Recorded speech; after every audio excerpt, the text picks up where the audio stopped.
আজহারিরা মূলত অন্ধের দেশে চশমা বিক্রি করতে আসতেন। আমাকে একটু কানা, কানা লাগছে না? এই সানগ্লাস পরলে নিজেকে একটু কানা, কানা লাগে। যাই হোক, আজহারি যখন বক্তব্য দেয় আরবিতে, তখন এদেশের সাধারণ মানুষ কিচ্ছু বোঝে না।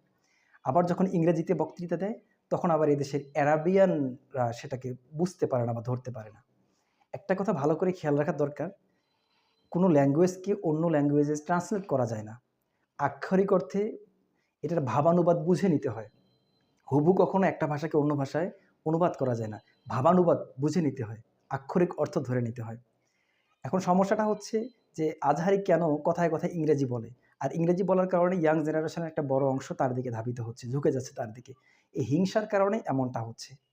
আসলে ওই অল্প বিদ্যা ভয়ঙ্করী টাইপের। ইংরেজিতে ভালো দক্ষতা না থাকার কারণে দেখবেন আপনি যখন কথা বলবেন, আপনার সামনে যদি অদক্ষ কিছু মানুষ থাকে, তারা আপনার ভুল ধরার চেষ্টা করবে। গ্রামাটিক্যাল ভুল, বিভিন্ন ধরনের ভুল ধরার চেষ্টা করবে এবং এটা মানুষ করে থাকে। এটার কারণ হচ্ছে আমাদের অদক্ষতা এবং ঈর্ষা। এছাড়া আর কিছুই না।